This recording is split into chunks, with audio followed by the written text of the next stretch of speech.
capital murder of her own 6-year-old child. Her own 6-year-old child. She fled the United States of America years ago and was not seen by anyone for 2.5 years. And thanks to our great work with our partners in the government of India and overseas, we literally captured her for the first time in 2.5 years. She is now in FBI custody, and she's on her way to face prosecution in the state of... At 8:14 a.m. on a blistering June morning, the FBI director stood in front of a wall of American flags inside a secure federal facility and delivered a statement that would send shockwaves through the nation's political establishment. Federal authorities had just executed what they called the most damaging raid on state government corruption ever conducted in modern American history. The numbers were catastrophic. 1.4 tons of narcotics seized, 137 military-grade rifles recovered, $94 million in cash confiscated, and 176 arrests across 6 states, including police chiefs, county sheriffs, state legislators, and the sitting governor himself. Governor Daniel Crane, a 54-year-old two-term elected official who had campaigned on law and order, border security, and family values, was not leading the state. He was commanding a drug cartel's American operations. And what federal agents discovered inside the governor's mansion and the state capitol building was not just evidence of corruption. It was a war room, a cartel fortress, a command center for one of the most sophisticated narco-political operations ever uncovered on U.S. soil. You think corruption is about bribes and backroom deals. You have no idea. What comes next will show you that this was not politics gone wrong. This was organized crime that hijacked an entire state government. And the next part is far worse. It started at 3:44 a.m., 72 hours before that press conference in the state capital city of San Marcos, a sprawling southwestern metropolis just 90 miles from the Mexican border. The night air was thick with heat. Streetlights cast orange glows across empty boulevards. Distant police sirens echoed through quiet neighborhoods. No one saw the convoy. 26 black SUVs, 30 armored tactical vehicles, moving in perfect silence through the pre-dawn darkness. Inside were over 240 federal agents, FBI, DIA, ICE, ATF, DEACE, U.S. Marshals, SWAT teams trained for high-risk government raids, and military liaison officers from the U.S. Army's Special Operations Command placed on standby in case armed resistance materialized. They had been investigating Governor Daniel Crane for 27 months, and tonight they were going to dismantle a criminal empire that had been hiding behind executive authority for nearly a decade. The primary target was the governor's mansion, a fortified estate on 12 acres of state-owned land, surrounded by walls, gates, and round-the-clock security details composed of state troopers who had been vetted and approved by Crane himself. Federal investigators had evidence that the mansion was not just the governor's residence, it was the operational headquarters for a Mexican drug cartel's distribution network across the American Southwest. At exactly 3:49 a.m., the raid began. Breaching charges blew the main gate apart. Flashbangs exploded like thunder. SWAT teams stormed the grounds, weapons raised, moving in tactical formation. The state troopers guarding the mansion were caught completely off guard. Some surrendered immediately. Others reached for their weapons, but were subdued before they could fire. Agents flooded the mansion, clearing rooms, securing suspects, shouting federal commands. The interior was lavish: marble, gold fixtures, expensive artwork. But beneath the luxury was something far darker. In the governor's private office on the second floor, agents found Daniel Crane sitting behind an ornate desk, still in his pajamas, staring at a laptop screen. He did not move. He did not speak. He simply watched as federal agents approached, placed him in handcuffs, and informed him that he was under arrest for conspiracy to distribute narcotics, money laundering, racketeering, and corruption of public office. On the desk were encrypted phones, financial ledgers, and a stack of documents marked confidential that detailed cartel shipment schedules, border crossing routes, and payroll lists for compromised law enforcement officials. But the real shock was in the basement. Behind a reinforced steel door disguised as a wine cellar entrance, agents discovered an underground armory and drug storage facility. Inside were 137 military-grade rifles including AR-15s, AK-47s, and sniper rifles equipped with suppressors and high-capacity magazines. Stacked alongside the weapons were 1.4 tons of narcotics, cocaine in brick form, methamphetamine packaged in industrial quantities, heroin wrapped in vacuum-sealed bags, and 2.1 million fentanyl pills, each one stamped with a cartel logo and ready for distribution across Texas, Arizona, New Mexico, and California. DIA analysts estimated the street value at over $480 million, and every single kilogram had been stored, protected, and distributed under the direct authority of the sitting governor. Simultaneously, other teams hit 11 additional locations across San Marcos and surrounding counties. At the state capitol building, federal agents stormed the governor's executive offices, seizing computers, servers, and filing cabinets filled with contracts, grant approvals, and executive orders that had been used to shield cartel operations from state law enforcement. In the wealthy Hillcrest district, a luxury mansion owned by the state's chief of police, Marcus Delgado, was raided, and agents found $18 million in cash hidden inside custom-built safes and wall compartments. In the industrial district near the rail yards, a warehouse registered to a fake logistics company was breached, revealing 840 kilograms of cocaine staged for shipment and a fleet of trucks equipped with hidden compartments designed to move narcotics without detection. In a suburban neighborhood, a cartel safe house was stormed, and agents arrested 14 operatives along with seizing weapons, encrypted communication devices, and detailed maps showing drug distribution routes across the Southwest. In the border town of Rio Seco, 40 miles south, a compound used for human trafficking and migrant smuggling was raided, and agents rescued 23 victims who had been held captive while waiting to be moved north as part of the cartel's labor and exploitation operations. In the mountain foothills outside the city, a sprawling ranch owned by a shell company was raided, and agents discovered a methamphetamine super lab hidden inside converted livestock barns, producing up to 400 pounds of crystal meth per week. In the upscale Marina District, a high-rise condo belonging to the state's Attorney General, Patricia Voss, was searched, yielding offshore account records, encrypted ledgers, and evidence that she had been blocking federal investigations and dismissing cartel-related cases for over 6 years. And at a private airstrip 30 miles west of San Marcos, agents seized 3 aircraft that had been used to fly narcotics and cash across the border, along with flight logs that connected the planes directly to cartel-controlled airfields in Mexico. By sunrise, federal agents had arrested 41 individuals, seized 1.4 tons of narcotics, confiscated 137 rifles and over 200 additional weapons, and recovered $94 million in cash. But the most devastating evidence was still buried in the servers, and when federal cyber analysts cracked the encryption, they realized they were not looking at a corruption scandal. They were staring at a cartel takeover of an entire state government.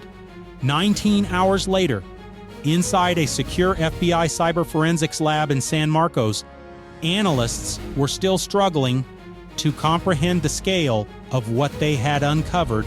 The encrypted servers seized from the governor's mansion and the state capitol contained over 127,000 files, executive orders, law enforcement directives, budget allocations, cartel communications, financial transactions, weapons shipments. And at the center of it all, a master criminal operation with a code name that made every investigator in the room feel sick. Operation Iron Crown.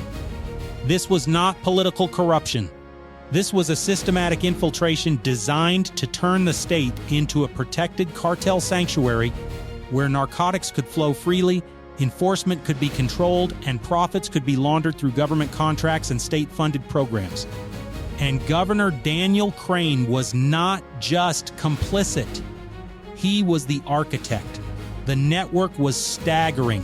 Crane had spent nearly a decade building a criminal empire that used state authority as a shield. He had created 41 shell companies, each one registered under fake names or through nominee owners that made tracing ownership nearly impossible. Fake construction firms, ghost security contractors, sham nonprofit organizations, fraudulent consulting companies. The entities had names like Lone Star Development Group, Frontier Security Solutions, Heritage Foundation Services, and Southwest Progress Initiative. Every one of them was a front. Every one of them existed solely to launder cartel money, win state contracts, and funnel cash through legitimate channels that made everything look legal. The money flowed like a flood. Over $2.7 billion in cartel profits had been laundered through Crane's network over the past 8 years. State infrastructure contracts awarded to fake companies.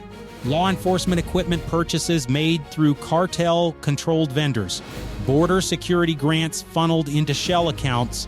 Real estate developments funded with drug money and approved through expedited zoning processes that Crane himself had signed off on. Offshore accounts in the Cayman Islands, Belize, Dubai, and Switzerland held hundreds of millions in cartel cash, moved through wire transfers disguised as consulting fees, legal settlements, and investment returns. But here is where it gets darker. Crane was not just laundering money, he was commanding operations. The investigators found documentation showing how Crane had systematically weaponized state government to protect Mexican cartel activities.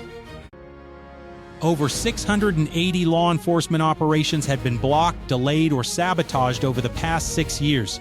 Raid schedules leaked to cartel operatives hours before federal strikes. Border patrol routes altered to create gaps for smuggling convoys. State police deployments falsified to ensure certain highways remained unpatrolled during cartel transport windows.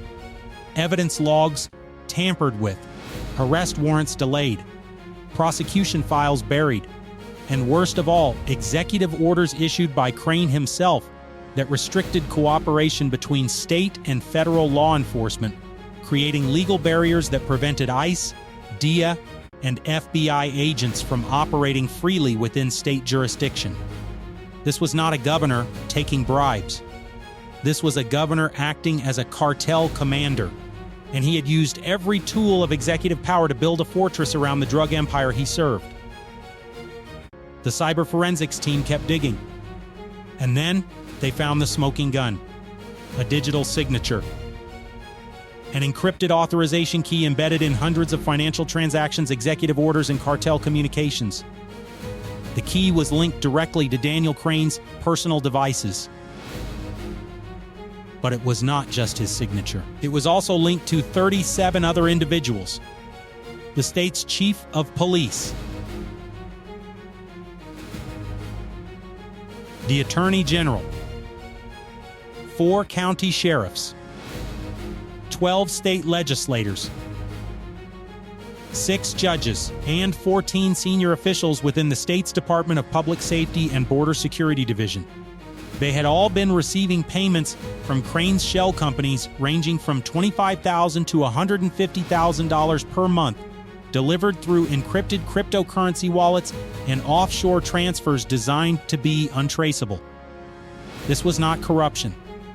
This was command-level collusion. Crane had turned the state government into a cartel protection service.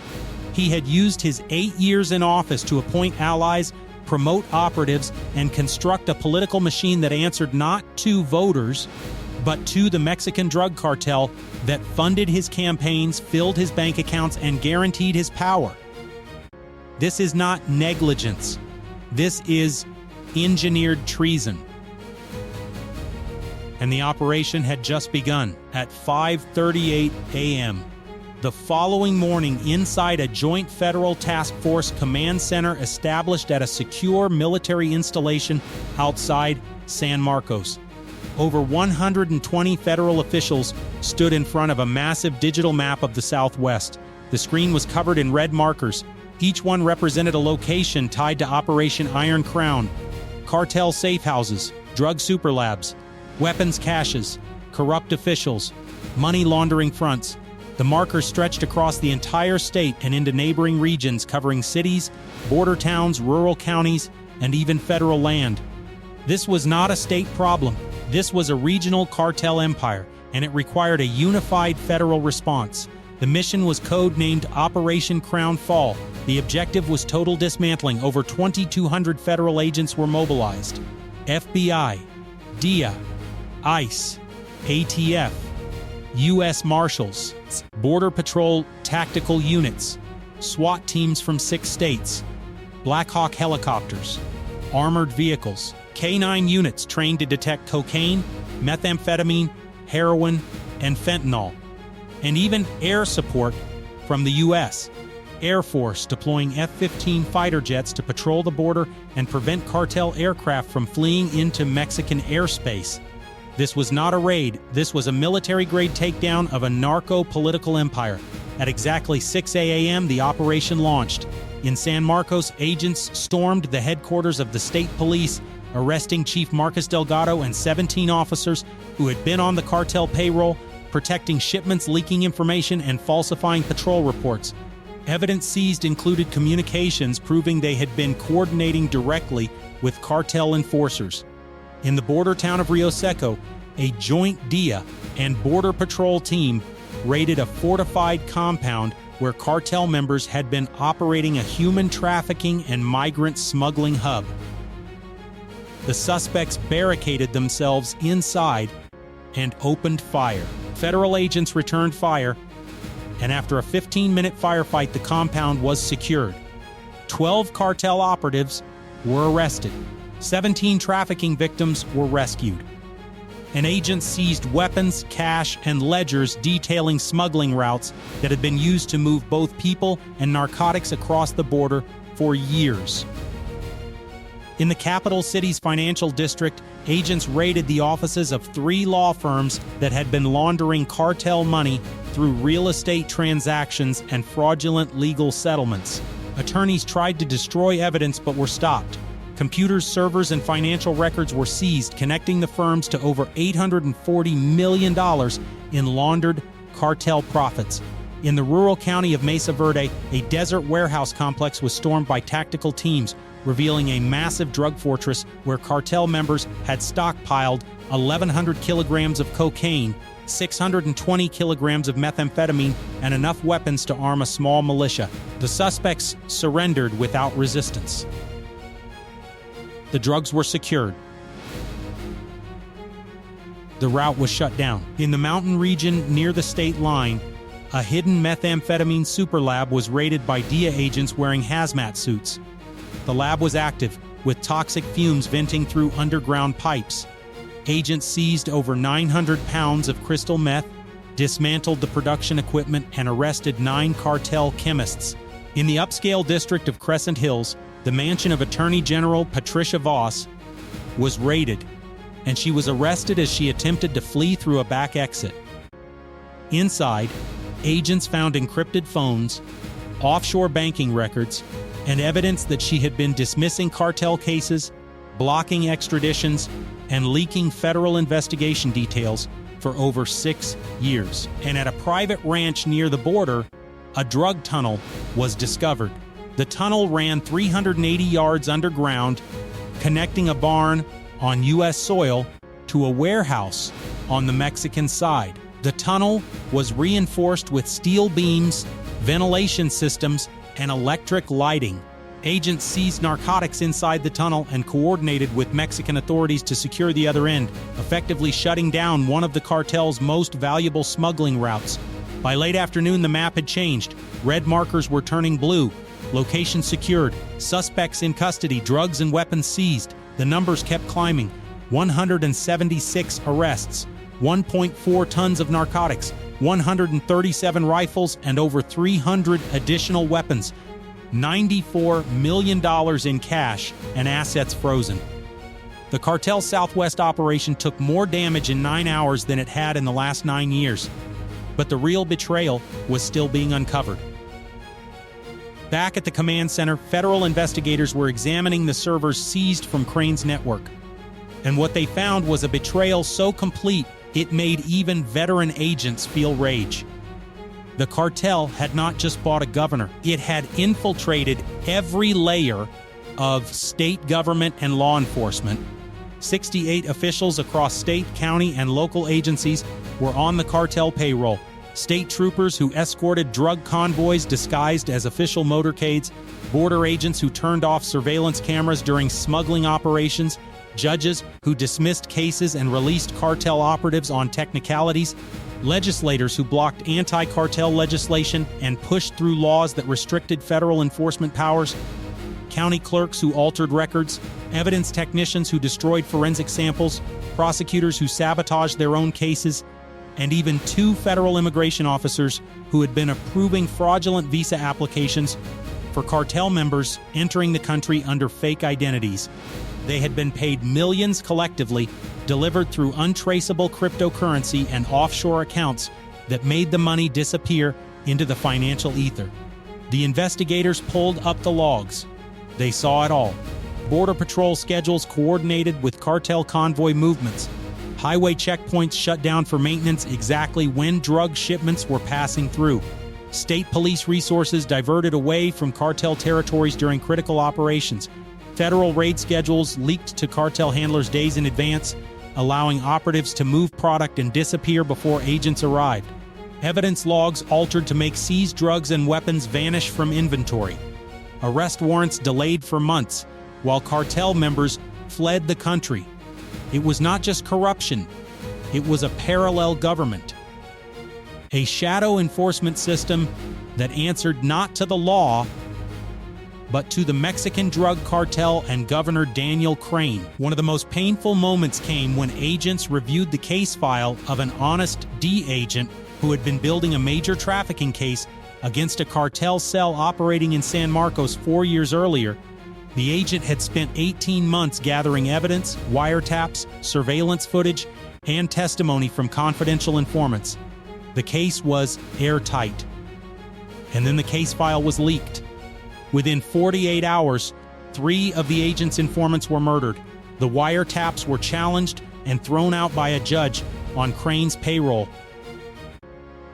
And the investigation collapsed. The agent did everything right. The system betrayed him. And people died because of it. Federal agents moved swiftly. They arrested the corrupt officials and coordinated raids across the state and into neighboring jurisdictions. No warnings. No leaks. They were taken into custody at their homes, at their desks, in courtrooms. The badge does not make you immune. The office does not make you untouchable. It makes your betrayal unforgivable.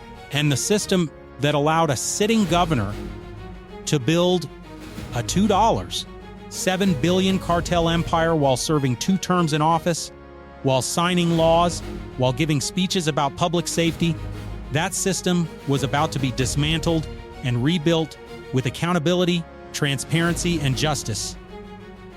But the full scope of Crane's plan was still emerging. Because Operation Iron Crown was not just about one state, it was about the entire Southwest. The investigators zoomed out. They pulled up a regional logistics map that had been hidden in Crane's encrypted files. And the scale of what they were seeing was almost incomprehensible. Operation Iron Crown was designed to turn the state into the primary cartel distribution hub for the entire American Southwest and beyond. The network used a combination of political protection, law enforcement complicity, and legitimate business infrastructure to move narcotics without detection. Drugs arrived from Mexico through cartel-controlled border crossings near Rio Seco and other towns where border agents had been paid to look the other way. Once across, the narcotics were transported to distribution centers in San Marcos, where they were repackaged and loaded onto trucks operated by fake logistics companies that Crane's shell corporations owned.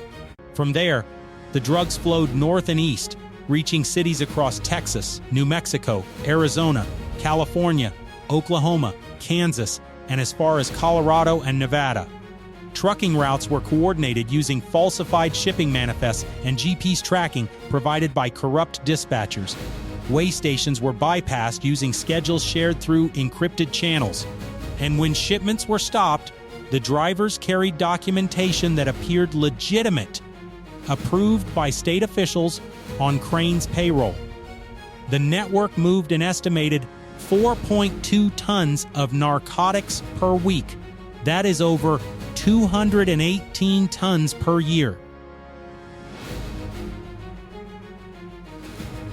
Cocaine, methamphetamine, heroin, fentanyl, all flowing through the state under the protection of the governor's office, feeding addiction, destroying communities, and killing Americans by the thousands. Real estate purchased with cartel money was used as safe houses, stash locations, and money laundering fronts. Properties worth over $680 million had been acquired across the state and neighboring regions, creating a sprawling cartel infrastructure that operated in plain sight, protected by clean deeds, legal contracts, and government approvals signed by Crane himself. And human trafficking operations were layered on top of the drug routes. Migrants and trafficking victims were moved through the same corridors, often in the same vehicles as narcotic shipments. If law enforcement stopped a truck, they found people, families, children, and they let the truck go, not knowing that hidden in false compartments were kilograms of fentanyl and methamphetamine. It was efficient, it was protected, and it was funded by taxpayers who believed their governor was keeping them safe. The final piece of the puzzle came from a file buried deep in Crane's server archives. It was labeled Phase 9. The investigators opened it, and what they read made them realize that everything they had dismantled so far was just the foundation. Phase 9 was Daniel Crane's endgame. He was not content to protect the cartel. He wanted to expand their control across the entire region. The plan detailed how cartel-funded candidates would be placed into governorships, mayoral offices, and legislative seats across Texas, New Mexico, Arizona, and California. They would campaign as reformers,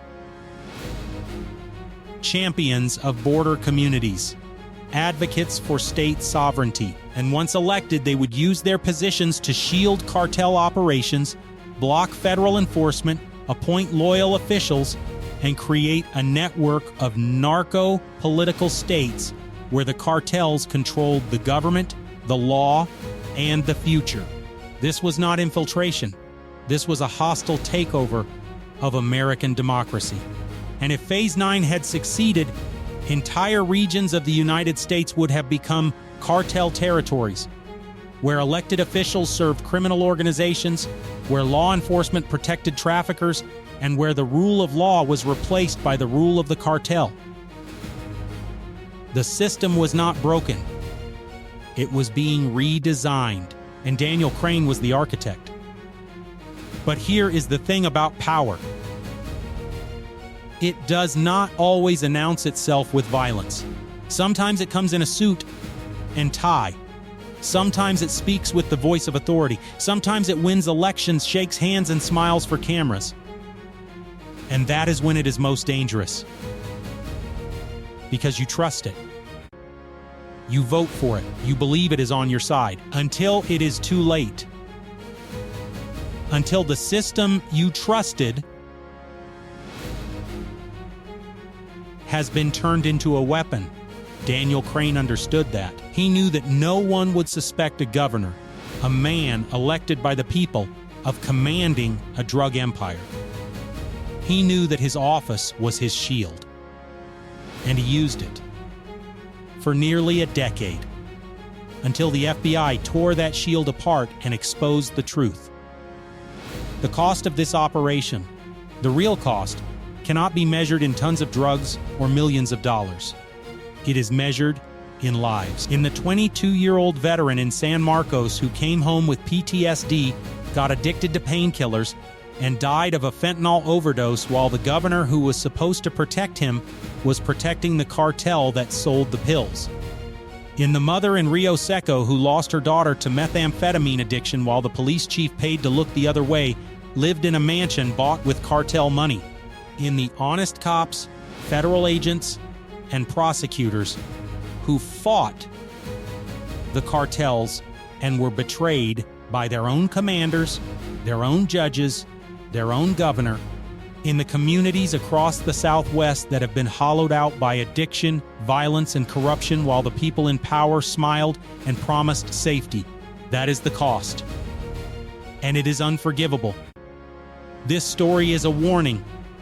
It is a reminder that corruption does not always hide in the shadows. Sometimes it sits in the governor's office. Sometimes it wears a badge. Sometimes it runs for election and wins. And when power is corrupted at that level, the damage is catastrophic. The FBI, ICE, ATF, U.S. Marshals, and every honest agent who participated in Operation Crown Fall did what needed to be done. They exposed the betrayal. They dismantled the empire. And they proved that no one, no matter how powerful, no matter how protected by office or political influence, is above the law. If you are still watching this, tap like so more people see this story. Share it. Because the public needs to know that a sitting governor was commanding a cartel operation that won. 4 tons of drugs and 137 rifles were found in the governor's mansion, and that the system was hijacked from the top. Comment expose if you want corruption like this dragged into the light, because exposure is the only weapon that works against power this corrupt. Daniel Crane is in federal custody. His network is dismantled.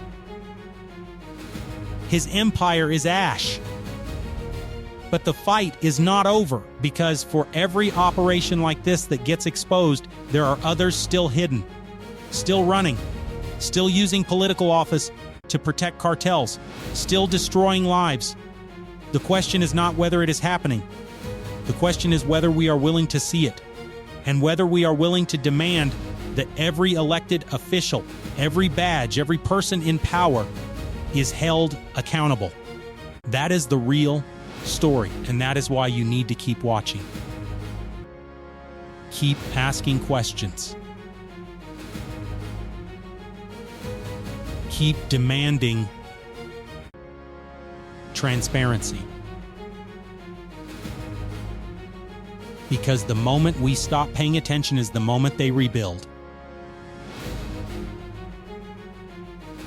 And the next empire will be smarter, more hidden,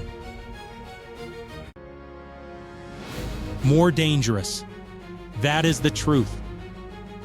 And it is up to all of us to make sure it never gets that far again.